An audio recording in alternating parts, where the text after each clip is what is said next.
Officers, along with their colleagues in the Northern Ireland Ambulance Service, attended a house in the Jer Road area. Tragically, despite best medical efforts, 2 people were pronounced dead at the scene. Sadly, I can confirm that a 3rd person has this afternoon passed away in hospital. A 4th person who was taken to hospital remains in a condition described as serious. All 4 had sustained gunshot wounds, and I can confirm that all 4 individuals are from the same household. I'm keen to, first and foremost, express my sympathy to the family members and loved ones who are today left in total shock and who will inevitably be struggling to come to terms with their unimaginable loss. Detectives have now commenced a murder investigation and are working at pace to determine the circumstances. A quiet farming community in County Fermanagh, Northern Ireland, has been left heartbroken and stunned by a horrific tragedy that unfolded on July 23, 2025. What began as an ordinary summer morning quickly turned into a nightmare when police were called to a home on Jer Road in Maguiresbridge.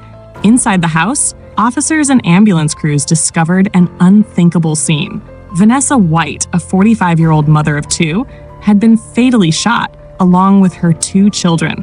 A 4th person, later confirmed to be Vanessa's husband, had also sustained gunshot wounds. He was rushed to the hospital and remains in serious condition. Police have since confirmed that all 4 individuals were members of the same household. Investigators are treating the incident as a suspected murder, attempted suicide.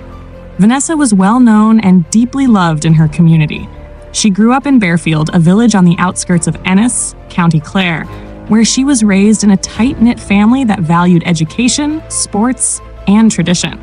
Friends and neighbors described her as warm, kind, and deeply devoted to her children. She attended Clare Village Secondary School in Ennis from 1993 to 1998, where she was remembered as a bright student who participated in school events and loved Irish culture.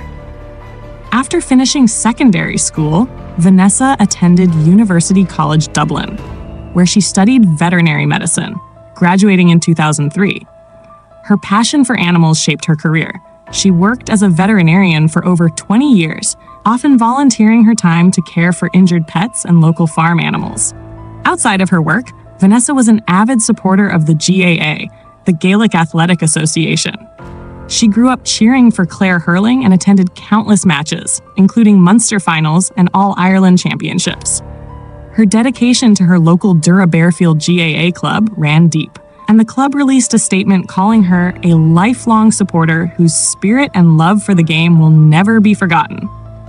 Neighbors recall seeing Vanessa on the sidelines of games, wrapped in team colors, encouraging her children to embrace the same traditions she grew up with. Vanessa met her husband nearly 15 years ago, and the 2 married after a short courtship. They moved to Maguiresbridge, a small village in Fermanagh, to raise their family in a quieter, rural setting. The couple shared a dream of providing their children with a safe, happy childhood. By all accounts, Vanessa was a devoted mother. Friends say she balanced her demanding veterinary work with raising her children, who were known in the community as polite and full of energy. In the early hours of Tuesday, July 23, 2025, police received an urgent call reporting gunfire at the family's Jer Road home. The Police Service of Northern Ireland, PSNI, and the Northern Ireland Ambulance Service rushed to the scene. When officers arrived, they found 3 people critically injured. Despite the best efforts of paramedics, Vanessa and her 2 children were pronounced dead shortly after. The 4th person, Vanessa's husband, was transported to the hospital with what police described as serious injuries from a gunshot wound. Investigators quickly determined that all 4 individuals had been shot inside the home. Detectives believe the case is an attempted murder-suicide, though they have not ruled out other possibilities. Detectives have launched a full-scale murder investigation and are working to piece together what happened inside the home in the hours before the shooting. Police appealed for witnesses, CCTV footage, and dashcam recordings from anyone who was in the area that morning. They have also confirmed that no arrests have been made so far and that their inquiries are still in the early stages. Superintendent Clare Murray of the PSNI spoke publicly about the case, expressing condolences to the grieving relatives and describing the scene as one of the most distressing she has witnessed. The family's lives were turned upside down in a matter of hours. She said, "The tragedy has sent shockwaves through Maguiresbridge and Vanessa's hometown of Bearfield. Both communities are small, close-knit, and deeply affected by the loss. Local council members, GAA club representatives, and neighbors have left tributes for Vanessa and her children." Outside her veterinary practice, flowers and handwritten notes now cover the doorstep. A local official described the heartbreak, saying, "Things like this just don't happen here. This is a close-knit, quiet rural area. The community is stunned, but I know they will rally around the surviving family members in the days to come." The PSNI has said there will be a continued police presence in the area while forensic teams work inside the home. They are expected to spend days gathering evidence.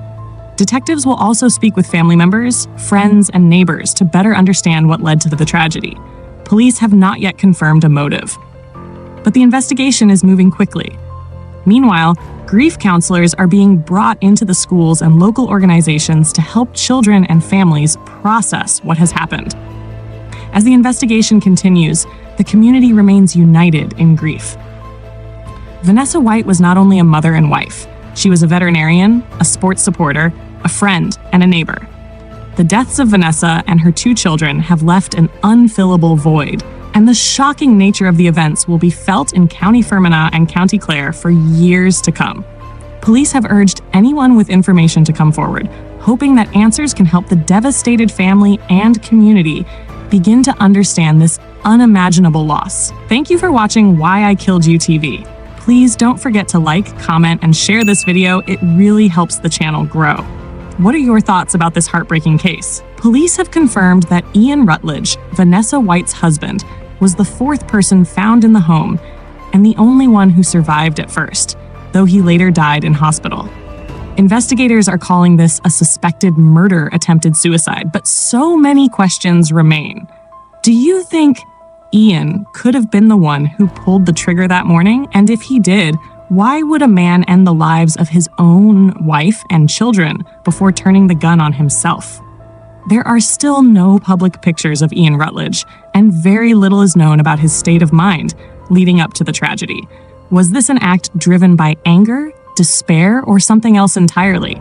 Drop your thoughts in the comments. Your perspective matters. Let's take a moment of silence for those who lost their lives. Vanessa Whyte, James Whyte, and Sara Whyte. James, who was just 14 years old, loved sports and was often seen practicing hurling with his friends, dreaming of one day playing for Clare. Sara, only 13, had a creative spark, loved drawing, and was known for her bright smile and love of animals, often helping her mother at the clinic. Their young lives were full of promise, and their story should never be forgotten. They hate you. You're gonna die. I don't want to do this.